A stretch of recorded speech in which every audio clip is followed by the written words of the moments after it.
Hey guys, here we are with the cast of Minority Report, the new Fox series, which is coming in the fall. We have Wilmer, Laura, Stark, and Megan. Yes. Hi. So thank you so much for being here. Maybe we can start just by talking about how does the show connect to the movie? Does it exist in the same world, or? It does exist in the same world, but it exists 10 years later. Okay. So it's the kind of thing where if you haven't seen the movie, you can still watch the show and you can pick it up there immediately and know what's going on. But the world is very much the same, it's just a little bit evolved. Yeah. Are any of the characters connected to the characters in the film? Yes. Yes. In fact, Laura plays a role that was in the film, I Agatha. play Agatha, who's the precog who you see the most in the film. Oh, right. Okay, of course. Yeah. Yeah, but 10 years future. Tom and Cruise after the saved end her. of pre-crime. Right. Yeah, exactly. Okay. So pre-crime has ended. She's now living sort of off in seclusion. She's rejected that world, that society that sort of took advantage of her, basically, exploited her. And Dash. Yeah, I play brother. one of the other three precogs that's sort of floating in the milk bath in the film. But, like she said, it's 10 years later, we've grown up and things have changed. Okay. And who do you play, Wilmer? I play Lieutenant Will Blake. He's someone that has some kind of history with Vega. Yes. The mayor of May have not had something in the past. But maybe more in the future. And perhaps more in the future. I don't know. He might be able to tell you more. I These two can, might be able to tell yes, you more I about know. the future. I know what I see happens. a little going down But I between guess Vega Us and... precogs, right? No. But yeah, no, it's an exciting dynamic because we're both really good at what we do, and we tend to be a little competitive with one another about solving these cases. She may have a little more help than I do. Okay, I see. All right. Yes, but before I had that help, Oh, really? you know, Really? Okay. basically he's my boss. I play Detective Laura Vega, and yes, he is my boss, but, you know, I feel like I did the work, and he stole the... Okay, Jesus Christ. It's It's the fine, one though. with the precog. Anyway, okay? so now that I have more help, he wants to act like It's a familiar I didn't story, already, right? You know, anyway. That's the story of the boss, right? So so the precogs are. Is it illegal now to be a precog? Yes. Is that what it comes down to? Yeah, it was outlawed at the end of the film. And it's 10 years later, and what happens is my character comes back into the city, hers does not. And I want to try to stop those murders from happening again. I run into Detective Laura Vega, and we form a partnership where she helps me and I help her, and we do our best to solve the murders before they happen. Okay, and now you have a twin as well, That's right. Yes, Nick Zano is playing the twin. It's fantastic. He's sort of the darker twin out of the twin brothers, and I suppose I'm more of the lighter twin.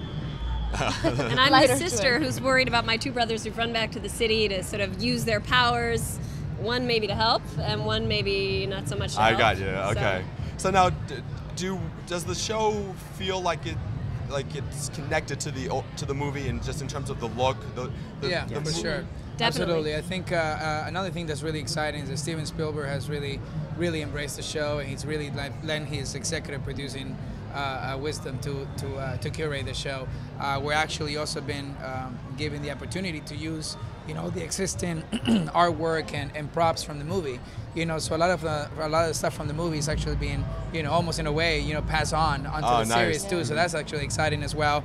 But you know, but Steven has his hands all over this, so it's going to be very consistent. The world is you know, it's in the same universe, you know, and what's even more exciting, you know, that it's even, again, you know, reinventing the wheel with technology. He's inventing some stuff, especially a weapon that we're not allowed to talk about, that is going to help perhaps you know, the police be a little bit more effective. Oh, that's such a tease. Like all the self-driving cars that, like, Google now has a self-driving car. That's true, I mean, that's yeah. what that was in the movie. Yeah. And then the movies had jetpacks, didn't they? Did we get did. any jetpacks? Oh, yeah. That's Oh, yeah. right. There might be I some get Cops. to use one. I get to use one of the jetpacks for sure. So I'm excited. I'm like the little boy in the crew who Nice. gets to play with all the toys and have fun with it. And the sick gun, that was another one, wasn't it? The gun that would Yeah. make them sick. Is that in it, or is that? Everything that you Yes. saw in the Yeah. movie is going to be Okay. there and evolved, right? Okay. Yeah. So we're taking the same, and then whatever happened 10 years later after the movie, you know, to those weapons, to that philosophy, and to the tactical training and all that. Sure. Okay. That's where fans of the film will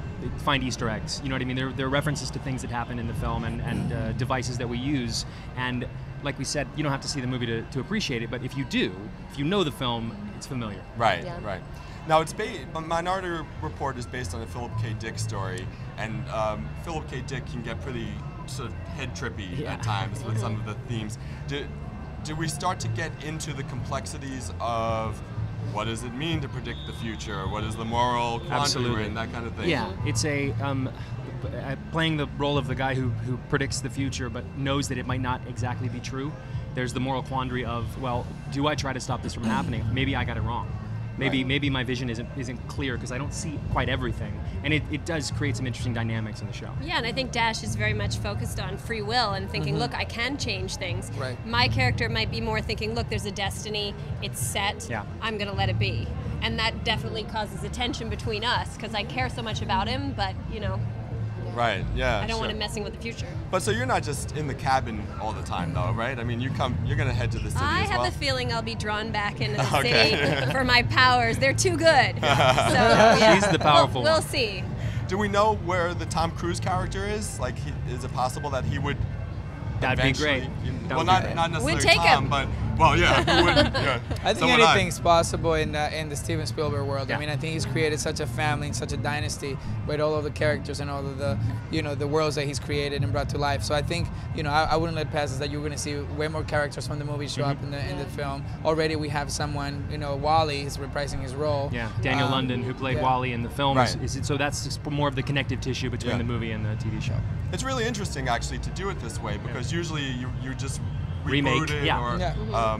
and in this case, you are continuing the story. It's a testament to the writers, to Max Bornstein and Kevin Falls and the writing team, because it would be so predictable to just say, oh, let's see what John Anderton is up to 10 years later. But Right. instead, he goes in a different direction that Yeah. I think is a really And interesting the mythology set up in the film is so rich that there's, for our characters, just the precogs especially, there's such a rich history there, such a strange background they have. Yeah. That, where that can lead them, what do they do with that legacy is pretty interesting. Yeah, absolutely. So now, since this is a sci-fi show, and I'm a bit of a sci-fi geek, I have to ask you guys, do you have a favorite sci-fi movie or TV show? Or are you Trekkies, or is it?